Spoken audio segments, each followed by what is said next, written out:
कभी कभी जीवन हमें कठिन परिस्थितियों में डालता है ताकि हम खुद को पहचान सकें, अपनी कमजोरियों को समझ सकें और आत्म सुधार की राह पर बढ़ सकें।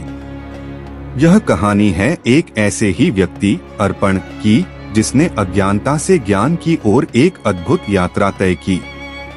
अर्पण राजा वेणु के पुत्र, विलासिता और अहंकार में डूबा एक राजकुमार था। उसे अपनी शक्ति और धन का अभिमान था और वह अपने पिता की सीख को अनदेखा करता था। वह ज्ञान और शिक्षा को महत्व नहीं देता था, केवल अपने भोगविलास में लिप्त रहता था। राजा वेणु एक विद्वान और न्यायप्रिय शासक थे। वे चाहते थे कि अर्पण भी एक सशक्त और ज्ञानी शासक बने, लेकिन अर्पण का व्यवहार उन्हें चिंतित करता था। कई बार राजा ने उसे समझाने का प्रयास किया, पर अर्पण ने इसे अनसुना कर दिया। एक दिन राजदरबार में एक विद्वान ने संस्कृत में कुछ श्लोक पढ़े। राजा ने अर्पण से कहा, बेटा, इन श्लोकों का अर्थ बताओ। अर्पण कुछ भी उत्तर नहीं दे सका। राजा को यह देखकर निराशा हुई। जिस व्यक्ति के पास ज्ञान नहीं, वह राज्य का भार नहीं उठा सकता। राजा ने कठोर स्वर में कहा, अब समय आ गया है कि तुम अपने जीवन का सही मार्ग चुनो। उन्होंने अर्पण को एक पोथी दी और कहा, इसमें जीवन का गूढ़ ज्ञान है, इसे समझो और जीवन में बदलाव लाओ। लेकिन अर्पण ने पोथी को महत्वहीन समझकर छोड़ दिया। राजा ने निर्णय लिया कि अर्पण को जीवन का वास्तविक अनुभव कराना आवश्यक है। उन्होंने उसे राज्य से निष्कासित कर दिया और कहा, जब तक तुम ज्ञान प्राप्त नहीं कर लेते, तब तक तुम्हें राज्य में प्रवेश की अनुमति नहीं मिलेगी। अर्पण ने क्रोध और अपमान में राजमहल छोड़ा। वह जंगल में भटकने लगा। कई दिनों तक उसे भूख और प्यास ने सताया, लेकिन कोई सहारा नहीं मिला। धीरे धीरे उसे समझ आने लगा कि जीवन केवल ऐश्वर्य और विलासिता तक सीमित नहीं है। अंततः वह एक साधु के आश्रम पहुंचा। साधु एक तेजस्वी और विद्वान व्यक्ति थे। उन्होंने अर्पण को देखा और पूछा, बेटा, तुम कौन हो और यहाँ कैसे आए? अर्पण ने अपनी पूरी कहानी सुनाई और पोथी दिखाते हुए कहा, गुरुदेव, मेरे पिता ने यह पोथी मुझे दी थी, परंतु मैं इसे पढ़ नहीं सकता। क्या आप इसका अर्थ समझा सकते हैं? साधु ने मुस्कुराते हुए कहा, यह केवल एक ग्रंथ नहीं, बल्कि जीवन का सत्य है।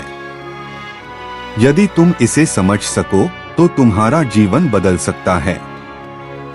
साधु ने अर्पण को अपने आश्रम में रहने की अनुमति दी। उन्होंने उसे ध्यान, योग और वेदों का अध्ययन कराना शुरू किया। यह आसान नहीं था। एक राजकुमार जिसने कभी कठिन परिश्रम नहीं किया था, अब उसे कठिन साधना करनी पड़ रही थी। पहले फल अर्पण को यह सब कठिन लगा, लेकिन धीरे धीरे उसने अभ्यास जारी रखा। वर्षों बीत गए और अर्पण ने अपने भीतर अद्भुत परिवर्तन महसूस किया। वह अब केवल शरीर से ही नहीं, बल्कि मन से भी एक सशक्त व्यक्ति बन चुका था। एक दिन साधु ने उससे कहा, बेटा, अब तुम उस पोथी को पढ़ सकते हो। अर्पण ने पोथी खोली और देखा कि वह ग्रंथ अब उसे स्पष्ट रूप से समझ आ रहा था। उसने महसूस किया कि ज्ञान ही वास्तविक शक्ति है। अब अर्पण का उद्देश्य स्पष्ट था। वह अपने राज्य लौटकर अपने पिता और प्रजा की सेवा करना चाहता था। वह वर्षों बाद राजधानी पहुंचा, लेकिन जब वह राजमहल पहुंचा तो कोई उसे पहचान नहीं सका। वह सीधे राजदरबार गया और वहां उपस्थित विद्वानों से शास्त्रार्थ किया।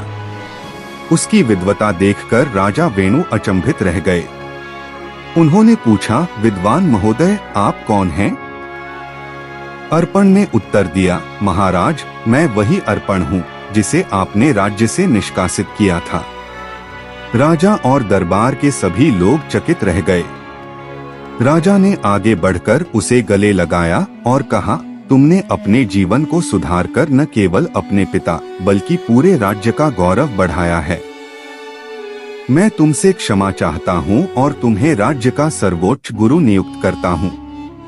अर्पण ने राज्य के युवाओं को शिक्षा देना शुरू किया और ज्ञान के महत्व को बढ़ावा दिया। उसकी कहानी पूरे राज्य में प्रेरणा का स्रोत बन गई। अंत में उसने अपने पिता की दी हुई पोथी को एक सार्वजनिक पुस्तकालय में रख दिया ताकि हर कोई उससे सीख सके।